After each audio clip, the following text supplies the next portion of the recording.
नमस्कार। तेल और गैस की किल्लत पूरे संसार में हो रही है और ये अमेरिका और इजराइल का जो युद्ध है और इसमें ख़ास करके हॉर्मुज़ पर जहाज़ रुकने की वजह से पूरे विश्व को प्रॉब्लम हो रही है। तो इसी खबर को लेकर के आज का ये सुन पाएंगे कि किस तरह से क्या हालात हैं वर्तमान स्थिति का। तो वो वीडियो को लाइक कीजिए और जानकारी हासिल कीजिए। इसमें ट्रंप बोले चीन हॉर्मुज़ खोलने में मदद को तैयार हैं क्योंकि हॉर्मुज़ है वो बंद है और तेल और गैस की किल्लत पूरे संसार में, जैसा कि आपको मालूम ही होगा कि भारत में कई जगह पर पेट्रोल की और गैस की बहुत दिक्कत चल रही है। तो ईरान है वो इसने हॉर्मुज़ को बंद कर दिया और ईरान ने हॉर्मुज़ के लिए नए प्रोटोकॉल जारी किए और ब्रिक्स से अमेरिका की निंदा की अपील की है। अमेरिकी राष्ट्रपति डोनाल्ड ट्रंप ने गुरुवार को दावा किया कि चीन के राष्ट्रपति शी जिनपिंग ने हॉर्मुज़ को खुला रखने में मदद की पेशकश की है। फॉक्स न्यूज़ को दिए इंटरव्यू में ट्रंप ने कहा कि शी जिनपिंग चाहते हैं कि अमेरिका और ईरान के बीच कोई समझौता हो जाए। ट्रंप के मुताबिक शी जिनपिंग ने कहा कि अगर मैं किसी तरह मदद कर सकता हूं तो मैं मदद करना चाहूँगा। चीन बड़ी मात्रा में ईरानी तेल खरीदता है, इसलिए उसकी भी दिलचस्पी है कि हॉर्मुज़ खुला रहे। उन्होंने कहा कि जो देश इतना ज़्यादा तेल खरीदता है उसका जाहिर तौर पर ईरान के साथ रिश्ता होता है। चीन चाहता है कि हॉर्मुज़ स्ट्रेट खुला रहे। वहीं ईरान ने हॉर्मुज़ से गुजरने वाले जहाज़ों के लिए नए नियम लागू किए गए हैं। अब इस रास्ते से गुजरने वाले जहाज़ों को ईरान की निगरानी और मंजूरी से गुजरना पड़ रहा है। उन्होंने ब्रिक्स देशों से अपील की कि वो अमेरिका और इजराइल की निंदा करें। पिछले 24 घंटे और 48 घंटे में जो बड़े बड़े जो खबर हैं उसके बारे में बात की जाए तो पहला है हॉर्मुज़ में गुजरात का एक और जहाज़ डूब गया है और गुजरात का मालवाहक जहाज़ हाजी अली ओमान के पास ड्रोन या मिसाइल जैसे हमले की चपेट में आकर डूब गया है और सभी 14 क्रूज मेंबर को सुरक्षित बचा लिया गया है। और ईरान ने चीनी जहाज़ों को हॉर्मुज़ से गुजरने दिया। ईरानी मीडिया के मुताबिक जो IRGC की निगरानी में कई चीनी जहाज़ों को हॉर्मुज़ स्ट्रेट से सुरक्षित निकाला गया और ईरान बोला है कि इजराइल के साथ मिलीभगत करने वालों को जवाब मिलेगा। ईरानी विदेश मंत्री अब्बास अरागची ने चेतावनी दी है कि इजराइल के साथ मिलकर ईरान के खिलाफ साजिश रचने वालों को जवाब दिया जाएगा।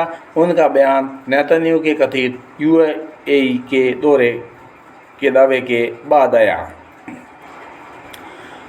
आगे ईरान ने ब्रिक्स से अमेरिकी इजराइल की निंदा करने को कहा। नई दिल्ली में ब्रिक्स बैठक के दौरान ईरानी विदेश मंत्री अरागची ने अमेरिका और इजराइल पर अंतर्राष्ट्रीय कानून तोड़ने का आरोप लगाया और ब्रिक्स देशों से खुलकर विरोध की अपील की। अमेरिका का दावा है कि हॉर्मुज़ नाकेबंदी के बाद 76 जहाज़ों ने रास्ता बदल दिया है और कैंटोकॉम के मुताबिक हॉर्मुज़ में तनाव बढ़ने के बाद अब तक 76 व्यापारिक जहाज़ों ने अपना रूट बदल दिया है।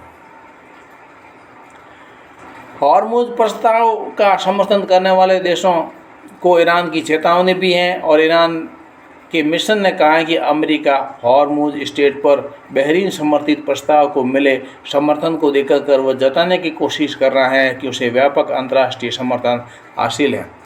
ईरान ने चेतावनी दी है कि अगर इस मुद्दे पर तनाव बढ़ता है तो प्रस्ताव का समर्थन करने वाले देशों की भी अंतर्राष्ट्रीय जिम्मेदारी होगी। ईरान ने कहा कि अमेरिका की आक्रामक कार्रवाई को समर्थन देने के लिए कोई राजनीतिक या कूटनीतिक बहाना नहीं है। अमेरिका, बहरीन और खाड़ी देशों के समर्थन वाले इस प्रस्ताव में हॉर्मुज़ जलडमरू मध्य में नौवहन की आज़ादी सुनिश्चित करने और खाड़ी क्षेत्र में ईरानी हमले रोकने की मांग की गई है। लेबनान से सीज फायर को लेकर इजराइल बोला कि बातचीत सफल हो सकती है। वाशिंगटन में 2 दिनों तक चली बातचीत के बाद इजराइल और लेबनान के प्रतिनिधिमंडलों ने 45 दिनों के लिए सीज फायर बढ़ाने का पर सहमति जताई। उसके बाद दोनों पक्षों में बातचीत को लेकर सकारात्मक प्रतिक्रिया दी थी और लेबनान ने प्रतिनिधिमंडल के बयान में कहा कि वो सीज फायर के बने माहौल को स्थायी शांति समझौता में बदलना चाहता है।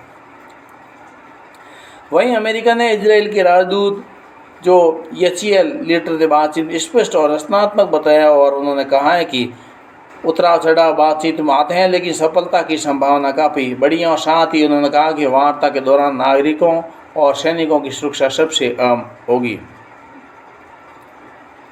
और गाजा में इजरायली हमले में कुछ छुटपुट घटनाएं हो रही हैं और इजराइल लेबनान के बीच सीज फायर में 45 दिनों के लिए बढ़ा है और अमेरिका की मध्यस्थता से बनी सहमति हैं। और ट्रंप जिनपिंग से ईरान जंग को लेकर 2 बातों पर सहमति हुई। उसमें अल जजीरा की रिपोर्ट के मुताबिक डोनाल्ड ट्रंप और शी जिनपिंग की बातचीत में 2 बातों पर सहमति बनी है और दोनों देशों का मानना है कि मौजूदा जो युद्ध है वो ख़त्म होना चाहिए और हॉर्मुज़ को फिर से पूरी तरह से खोला जाना चाहिए, इस बात पर सहमत है। हालांकि इसके अलावा चीन ने इस मुद्दे पर ज़्यादा गहराई में शामिल होने के संकेत नहीं दिए और रिपोर्ट के मुताबिक चीन के लिए हॉर्मुज़ बहुत अहम है क्योंकि उसका करीब आधा कच्चा तेल इसी रास्ते से आता है। इसके बावजूद ऐसा नहीं लगता है कि ट्रंप को चीन से कोई पक्का भरोसा मिला वह युद्ध ख़त्म करने या हॉर्मुज़ खोलने की बातचीत में बड़ी भूमिका निभाएगा।